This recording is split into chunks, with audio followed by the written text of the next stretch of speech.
Hey guys, it's Beck here from Hello, my name is Beck, popping in today to make another pocket envelope with you. It's not a tutorial this time, it's just literally me checking and seeing whether I can make a vintage version of the same pocket envelope that I did last week. So this one here is just using a vintage book page. It's a botanical book that I picked up at a charity shop, and it has some really nice images in, but I wanted to use a text page to see whether the vintage look would, sorry about the exhaust that you could probably hear going down the road. So yeah, the vintage book page, I'm just going to cut it down to the width that I want it.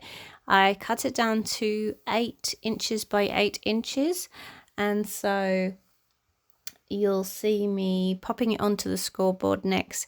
Now, so what I did with my original measurements, I made them into percentages. So I got really mathematical and I made them into percentages and worked out what it would be for a 12 by 12 and an 8 by 8. So you'll see me bring in the measurements. So the first measurement we're going to do, so it's a score on either side of this side. So it's 1 5/8. And then we're going to turn the paper so the direction, so the top of the page is at the 8-inch side, and so we're going to score at 1 inch, 2 3/8 of an inch, and then 5 3/8 of an inch.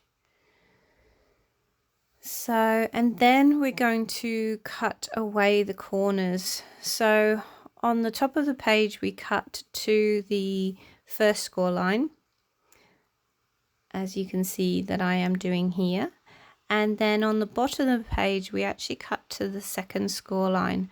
So I'm just going to cut up to that second score line here, and then we do the same on the other side of the page.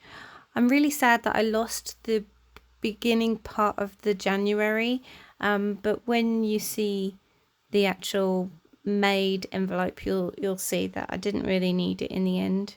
And I love the fact that it says July in the Northern Hemisphere in this botanical book. So you can definitely tell that this book was published here in Australia, because it's basically saying all of the instructions are going to be for July, which would be summer in the Northern Hemisphere, and January summer for us.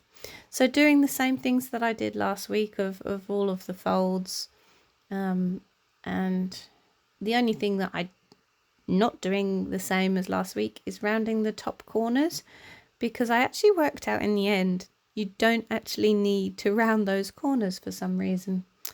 Yep, I don't know why I even put that into my original instructions, but yeah. So I'm just folding down the side flaps here, making the point at the middle, and then bringing those in, and then I'll turn this around, and I'm just going to measure this so it comes out to be 4 3/4, which then, hang on, equates to be 2 and, oh gosh, 2 5/8? No, 2 3/8. Yeah, so anyway, you're making a point down at the bottom, same as last time. And so then I'm just showing you here, you could actually tuck the point up in underneath the pocket. That is another option if you didn't want to make that second pocket. And you could actually make this whole envelope just one thing that somebody has to take apart as like an origami piece. But I'm still going to go ahead and make my second pocket because I want to have the ability to tuck goodies in rather than having goodies hidden inside. But you could do that. It's definitely an option. So just scoring that bottom line again, turning over the point to make the envelope looking shape. And so I was just showing you there the actual measurements of the envelope. I think it turns out to be 4 3/4, and then it turns out to be 3 inches across.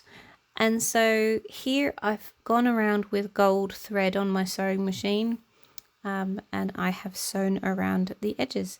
So I did glue the right hand corner here, so you can see me trying to get that card in, but I've accidentally, you can see there that I've accidentally glued the right hand corner a bit too much on that top pocket.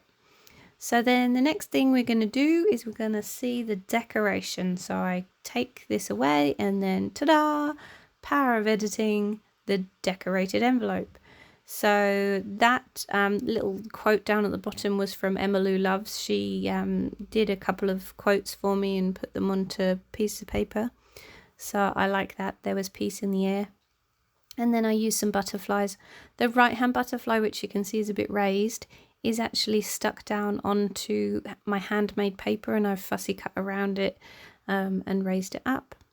So thanks for watching, guys. Bye.